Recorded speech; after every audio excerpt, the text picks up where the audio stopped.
우리는 12지파의 의미를 새기면서 각 지파는 하나님께서 이들의 특성을 따라서 복을 내리시고 은혜를 주십니다.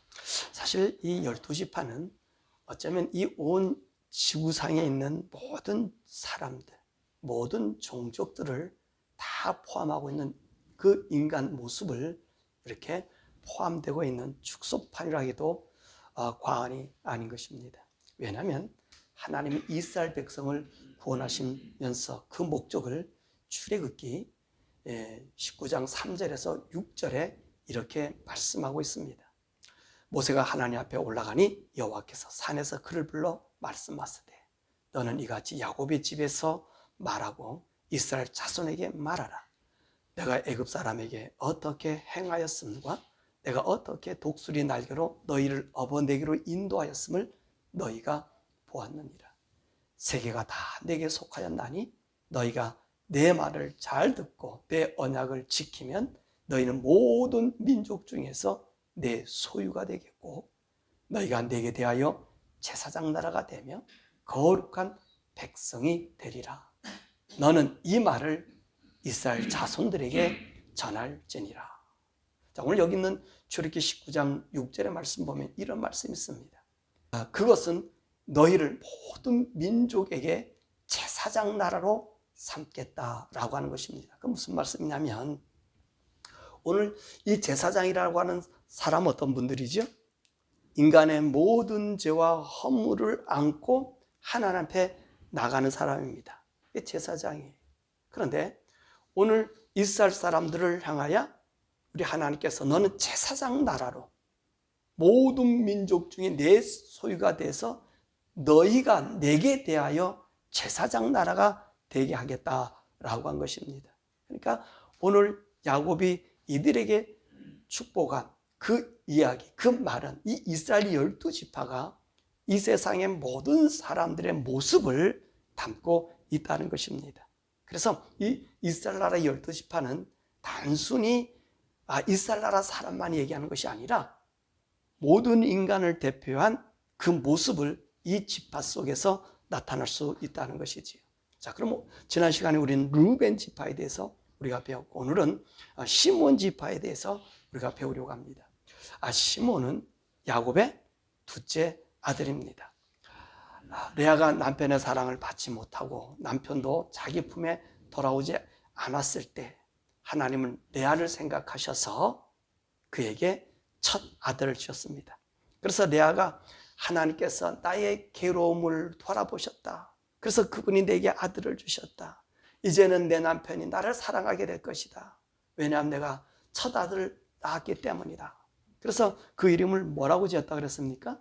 르우벤이라고 지었다 그랬습니다. 그래서 이 레아는 외쳐서 외치기를 뭐라 얘기합니까? 르우벤, 르우벤, 르우벤. 르우벤 뜻이 뭐죠? 보라, 아들이로다, 아들이로다. 계속 이것을 외쳤단 말입니다. 그런데 이 첫 아들을 낳아주면 남편인 야곱이 그래도 레아를 사랑해 줄 줄 알았는데 이 라헬의 질투심이 더 강하게 유발되었는지 야곱이 좀처럼 요동하지 않았습니다. 아들도 낳아주어도 별 효력이 없었습니다. 남편인 야곱이 이 레아에게 와서 사랑해 주지 않는 것입니다. 그러니까 이 레아가 아마도 하나님께 간구했던 것입니다. 하나님, 내가 남편에게 첫 아들을 낳아줬는데 남편 나를 사랑하지 않습니다. 또 내 아들 르우벤도 그 아버지가 그렇게 잘 봐주지 않습니다. 하나님, 내가 사생아를 낳았습니까? 남편이 왜 나를 사랑해주지 않습니까? 나도 남편의 사랑을 받고 싶습니다. 아마 레아가 이렇게 부르짖은 것 같아요. 그랬더니 하나님 말씀이 뭐라 말씀하시냐면 하나님께서 들으셨다 그러셨어요. 들어주셨다. 그래서 레아의 기도를 듣고 하나님께서 오늘 남편을 레아를 찾게 해주어서 레아를 통해서 두 번째 아들이 바로 난 것이 이 시므온입니다. 그래서 창세기 29장 33절의 말씀 보니까 그가 다시 임신하여 아들을 낳고 이르되 여호와께서 내가 사랑받지 못함을 들으셨으므로 내가 이 아들도 주셨다. 그렇게 하고 그 이름을 시므온이라 라고 하였다는 것입니다.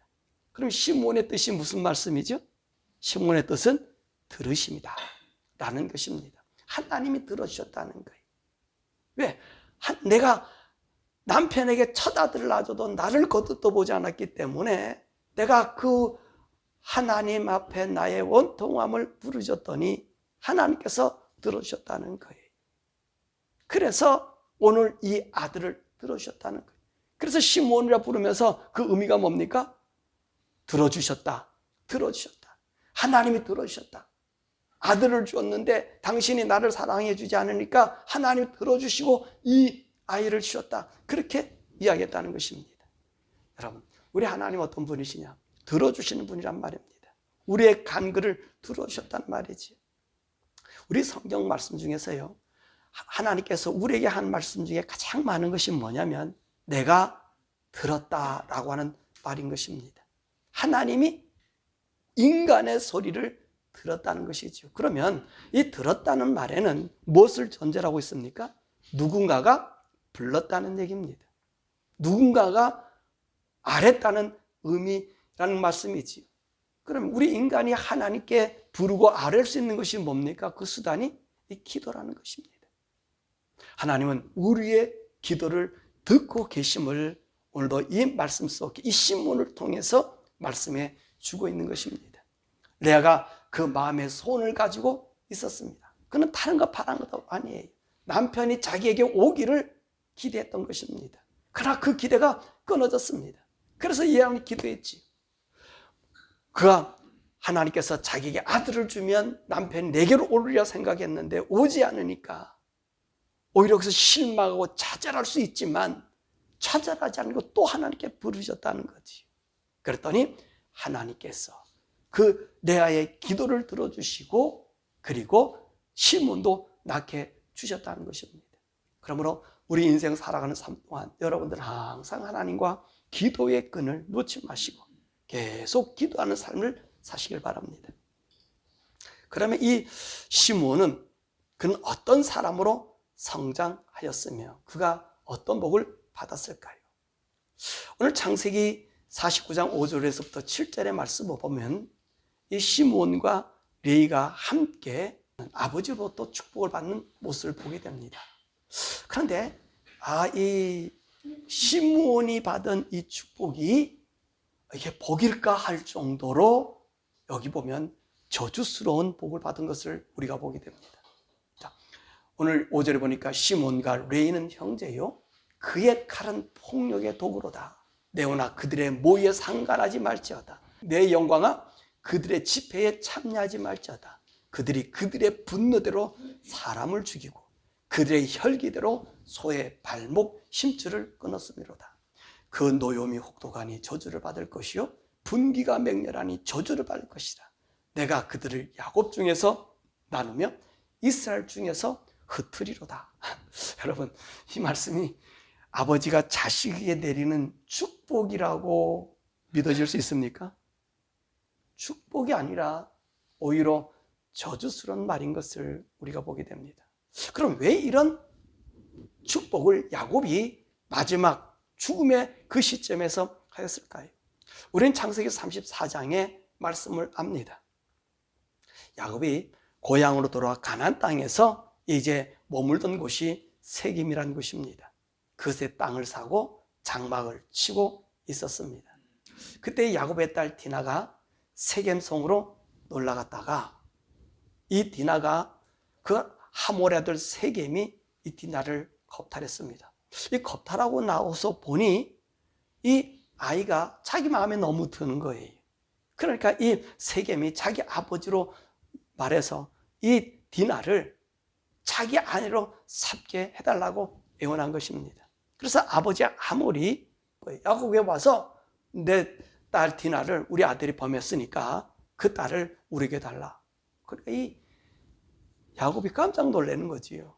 그러니까 지금 결정을 내리지 못하고 나는 우리 아들들이 오면 결정하겠다라고 얘기했습니다. 그리고 아들들이 들에서 돌아서 아버지 앞에서 이 디나의 일들을 듣게 된 것입니다. 이 말을 들었을 때 이 오빠들이 어땠습니까? 분노했습니다. 없던 일을, 이 부끄러운 일들을 이 세겜이 우리 아버지에게 부권을 행했다는 거예요. 그러면서 분노한 것입니다. 정말 그 말도 맞지 않아요. 정말 이 하몰의 아들 이 세겜이 이 디나가 적어도 이때 나이가 큰 나이가 아니거든요. 12살 정도의 아이란 말입니다. 오늘 디나가 세겜성에 놀러 간 것은 우리 34장에도 말씀드렸지만은 결혼의식이 12살부터 결혼할 수 있으니까 그 결혼의식을 보러 갔다가 오늘 이 일을 당한 거지. 그러니까 오늘 이 아들들의 분노가 대단하지 않겠습니까? 어린 아이, 그죠? 아무리 풍속이라고 하지만 이 야곱의 그 가문의 기쁨과도 다를 것 아닙니까? 그러니까 이 세겜이 우리 아버지의 부권을 행했다고 분노하는 거예요. 자, 이 소식을 들었던 이 하몰과 세겜이 와서 얘기하잖아요. 정말 내가 얘를 천한 자로 여기는 게 아니라 정말 나의 부인으로 삼기를 원한다. 당신이 원하는 지참금을 다 요구한 대로 내가 선물을 다 주겠다. 오빠들에게 다 주겠다. 그렇게 얘기하잖아요. 그리고 뭐라 얘기합니까? 이 디나를 주면 너희와 우리가 서로 무역도 하고 원하는 땅도 너희들 갖게 할 것이고 그리고 너네 자녀들과 우리 자녀들이 다시 결혼할 수 있게 될 것이다 라고 제안하지 않습니까? 그때 오늘 이 야곱의 자손들은 뭐라고 얘기합니까? 그 아들들은 좋다. 너희들이 그렇게 사랑한다면 우리 조건이 있다. 우리는 할례를 받지 않는 사람들과는 이 결혼과 모든 걸 할 수가 없다. 그러니까 너희가 다 할례를 받아라 라고 얘기하지 않습니까? 그러니까 이 하몰이 자기 부족들한테 가가지고 그 이야기를 하는 거예요. 그래서 이 부족민 세겜족이 전부 다 할례를 받습니다.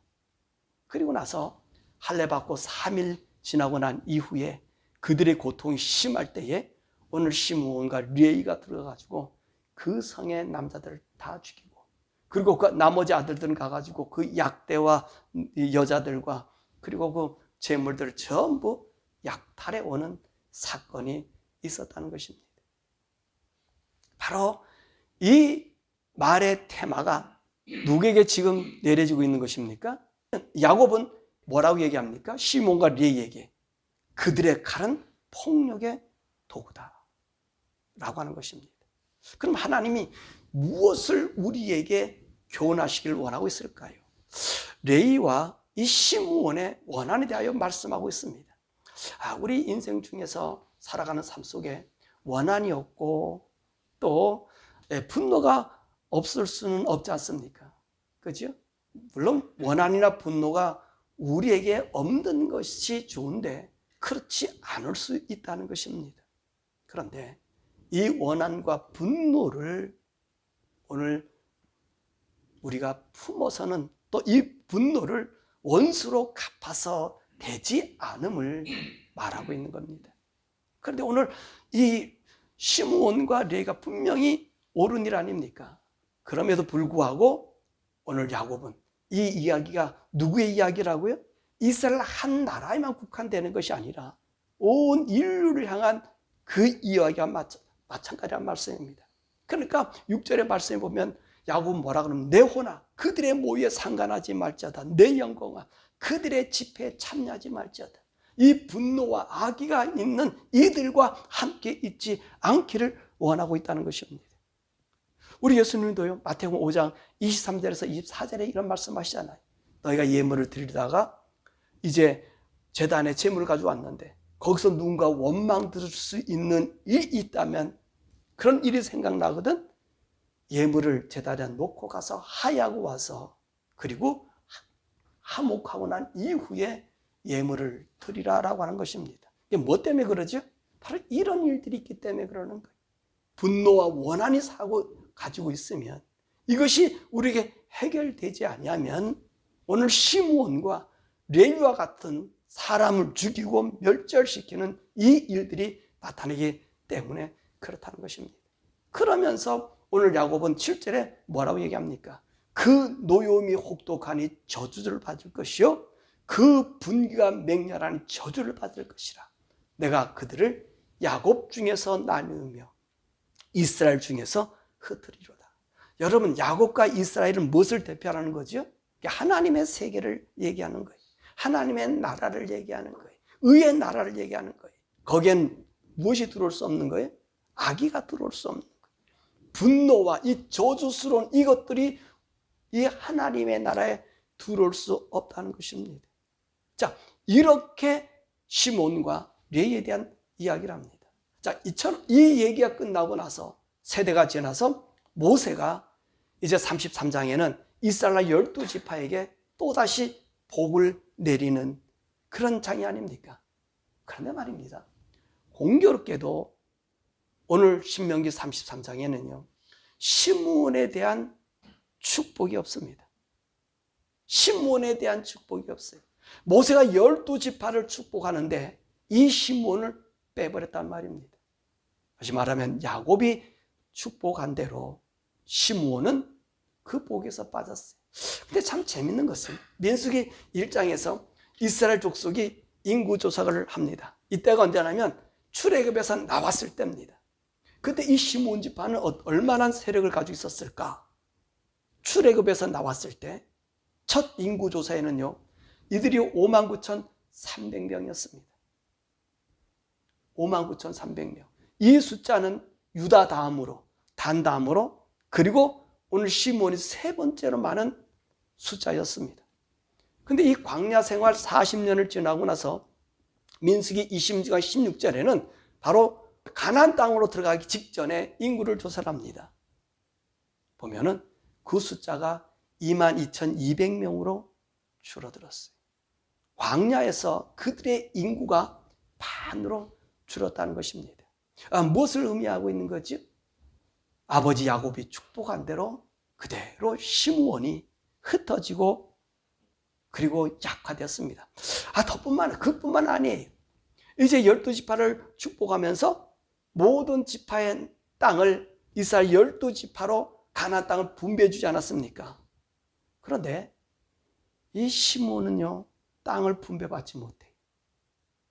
다른 지파는 다 땅을 분배받는데 시므온은 땅을 분배받지 못합니다. 땅을 분배받지 못하고 유다가 점령한 땅의 한 부분을 얻어 사는 더부살이 종족이 되었다는 것입니다. 여러분 참 놀랍죠? 그런데 말입니다, 이런 시므온 지파라 할지라도 대제사장 흉배 그 안에는 이 지파의 보석이 있다는 것입니다.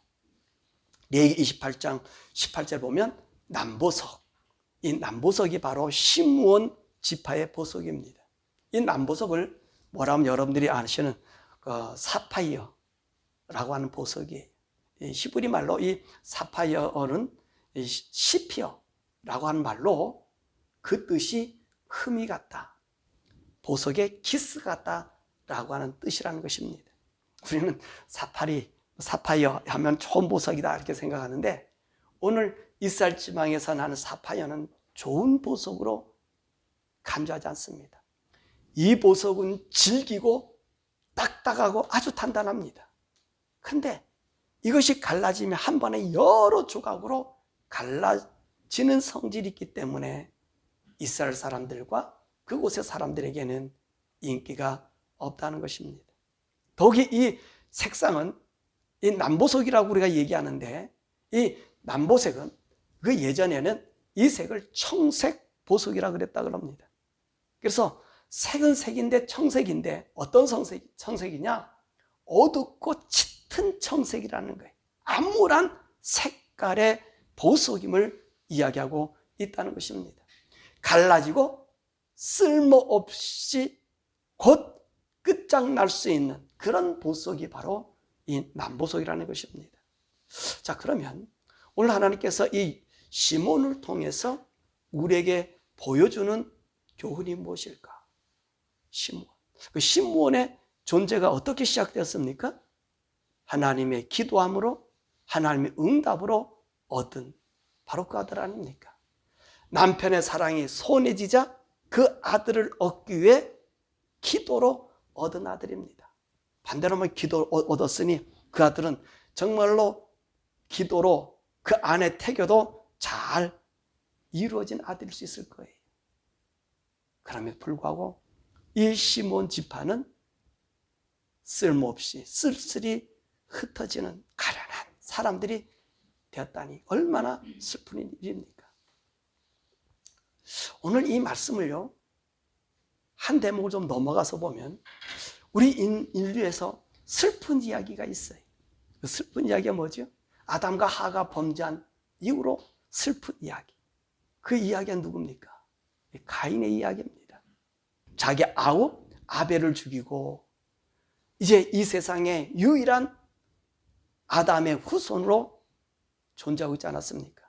그래서 하나님께서 그 가인을 어떻게 했죠? 살려주었잖아요.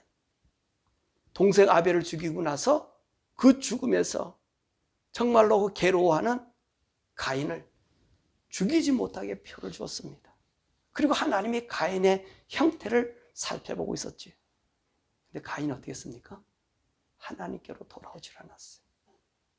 하나님께로 오지 아니하고 악의 길로 계속 걸어가니까 하나님께서 그 가인 대신 누구를 주죠? 셋을 주었어요. 셋을 주었습니다. 셋이라는 인간을 가인에게 주었어요. 오늘 여기 있는 이 본문에 있는 말씀을 보면 참 재미있는 말씀은 시므온과 레위가 같은 복을 받고 있습니다. 레위도 이스라엘 나라에 유업이 없습니다.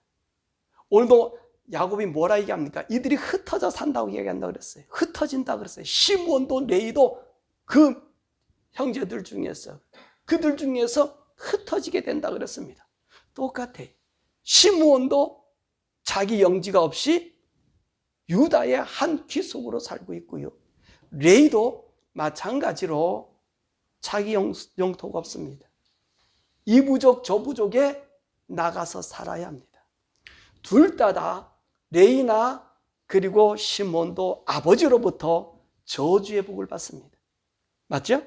시몬과 레위는 한 형제라. 그러면서 그들에게 똑같은 복을 줍니다. 그런데 말입니다.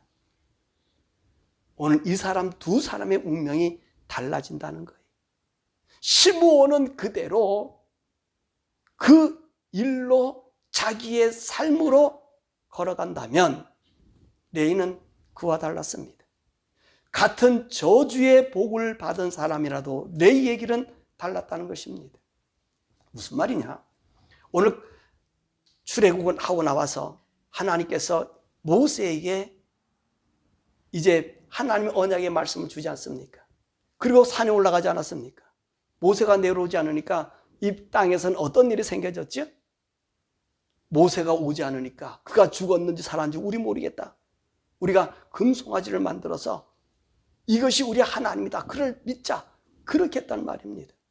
그래서 이스라엘 사람들이 자기들의 가락지를 빼가지고 아론을 통해서 금송아지를 만들었어요. 그래서 섬겼어요. 근데 모세가 이제 내려오게 되었단 말입니다.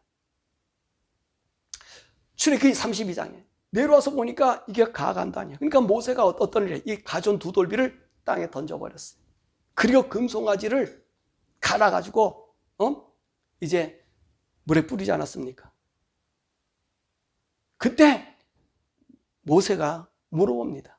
하나님의 편에 서 있는 사람, 여호와 편에 서서 하나님의 징벌할 사람 나오라. 그랬더니 누가 나와요? 레위 족속 전부가 나왔어요. 레위 족속 전부가 나왔어요. 레위 족속은 이 우상을 만드는데 가담하지 않았습니다. 그래서 이들이 어떤 일을 합니까? 칼을 빼서 그 형제나 친척들을 3,000명이나 죽어서 하나님의 분노를 잠적했다는 것입니다. 여러분, 오늘 여기서 우리 하나님께서 우리에게 들려주는 말씀이 있다는 거지. 우리 인생이 시므온과 레위와 같이 기스나고 흩어지고 버림받을 인생이 될 수 있다는 거예요. 그러나 너희가 어느 편에 서 있냐 하는 것입니다. 둘 다 흩어져 삽니다. 자기 영토가 없습니다. 근데 보세요. 레위는 하나님 편에 서 있었던 레위는 흩어져도 그곳에서 무슨 일을 하지요? 인생들에게 하나님의 복음을 전합니다. 하나님의 율법을 가르칩니다. 하나님의 뜻을 나타냅니다. 저주받은 인생에게 하나님의 길이 무엇인지를 알려주는 헌신된 삶으로 흩어져 산다는 거예요. 그러나 시므온은 그 길을 돌이키지 않았다는 거예요. 가인과 같은 거예요. 하나님 그에게 표를 줬잖아요. 그리고 그 가슴에 흉배 붙였어. 그 안에 품어 주셨잖아요. 그런데 그는 여전히 자기 종족들이 없어지는 거예요. 없어지는 그 종족을 보면서도 돌아오지 않더라는 거지. 사랑하는 여러분, 오늘 하나님 우리들에게 오늘 시므온을 주시면서 하는 말씀인 것입니다. 우리가 하나님 편에서 서 있느냐 서 있지 않느냐. 인간이 고집대로 주님을 떠나게 될 때 나타나는 현상을 시므온을 통해서 보여주고 레위를 통해서 보여주고 있다는 것입니다. 그래서 우리 주님께서 마지막 때 이 말씀하잖아요. 마태복음 25장의 말씀에 무엇을 얘기해요? 천국 갈 사람과 가지 못할 사람에 대한 이야기를 해요. 모두가 다 하나님을 했다고 나와요. 양과 염소를 가리는데 한 사람은 하나님, 나는 하나님 앞에 한 일이 아무것도 없습니다 라고 얘기하고, 한 사람은 내가 하나님 앞에, 한 그룹의 사람들이죠, 나는 이렇게 열심히 일했습니다. 우리 주님 뭐라 그러죠? 일 많이 한 사람들은 모른다네. 도대체 너희들 모른다는 거예요. 아니 예수님 왜 모릅니까? 내가 주님이 줄였을 때 먹였고 선지자도 됐고 귀신도 쫓아냈고 일도 많이 했는데 왜 나를 모르십니까? 우리 주님 뭐라 그러죠? 불법을 행한 자들아 내게서 따라가. 25장 23절의 말씀. 왜 이렇게 내가 많이 했는데 모른다 그러는 거예요. 그러나 여러분, 우리가 그걸 아셔야 되는 거예요. 우리가 하나님 안에 있으면서 버림당할 수 있다는 거예요. 시몬과 레위를 놓으면서 하나님께서 하시는 말씀이, 같은 버려진 인생이라도 누구를 의지하고 있느냐, 누구를 따르냐를 말씀해주고 있다는 것입니다. 그래서 우리 인생은 시몬처럼 기스나고 흠인한 인생일 수 있어요. 그러나 우리가 어느 편에 있어야 돼요? 그리스도 편에 있어야 돼요. 하나님 편에 있어야 된다는 것입니다. 그러므로 저와 여러분들이요, 이 세상 사는 동안에 하나님, 나는 기스난 인생입니다. 빛을 비춰도 검은 빛을 내는 그런 남보석 같은 존재입니다. 그렇지만 내가 하나님 안에 살기를 원합니다. 성령님 나를 이끌어 주시길 원합니다. 나 주의 걸음으로 한 걸음 한 걸음 살아가길 원합니다 라고 주님께 고백하면 주님은 들어주시는 거예요. 주님은 응답해 주시는 거예요. 우리가 일 많이 했다고 우리 하나님이 우리를 칭찬. 제가 새벽기도에도 그런 말씀했잖아요. 우리 인간의 존재가 얼마나죠? 이 땅에서의 인간의 여러분 존재가 어떻습니까? 보입니까? 먼지 봐도 못하죠. 자, 그러면 지구에서도 그런데 온 우주에서 이 지구는 어떻죠? 이 땅에 있는 나 존재보다도 못한 게 지구예요. 그 광활한 하나님 앞에 내가 무슨 일을 얼마나 더 하겠습니까? 우리는 하는 거 다 아무것도 없어요. 그래 교만하면 안 돼. 하나님 못해서 우리를 자기 파트너 삼습니까? 하나님은 우리에게 원하는 건 네가 나를 믿느냐를 보는 거예요. 네가 나를 따르냐를 보는 거예요. 내 말을 믿고 의지하는가. 인간의 지식이, 과학이 백날 발달해봐야 먼지 봐도 못한다니까요. 아니 그것도 될 수도 없다니까요. 그 무한한 세계를 창조하신 하나님 앞에 우리가 일을 했더라도 얼마나 더 일을 하겠습니까? 우리는요, 우리 인생은 기스란 인생이에요. 깨지면 깨질 수밖에 없는 인생이에요.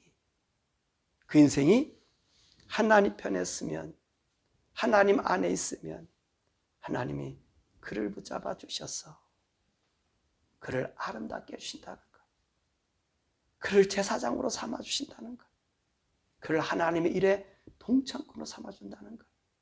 그러므로 일이 아니라 내가 하나님 앞에 붙어 있는가, 내가 하나님 안에 있는가, 하나님 말씀으로 내가 살아가려고 그 발걸음을 내가 놓고 있는가. 우리 사랑하는 성도님들, 신문지파를 보면서 자 여러분들은 항상 생각하기를 나도 시몬처럼 저주의 자리에 있을 수 있으나 레위처럼 하나님 편에 서면 제사장 나라로 삼아주신다. 하나님의 의의 동역자로 삼아주신다. 이 믿음을 가지시고 날마다 성령님과 동행하면서 하나님의 의에, 하나님 안에, 하나님 말씀하십시오. 내가 듣겠습니다. 하나님 말씀하십시오. 내가 따르겠습니다. 하나님 부족하지만 갈 수 있는 힘과 능력을 주십시오. 라고 기도하면 우리 안에 여러분을 들어주셨어. 의의 길, 의의 사람으로 하나님의 아들의 영광으로 그날에 채워줄 것이니 그 영광을 바라보며 우리의 기스난 인생의 모습에 하나님의 은혜의 옷이 입혀지기를 주님의 이름으로 간절히 축원합니다.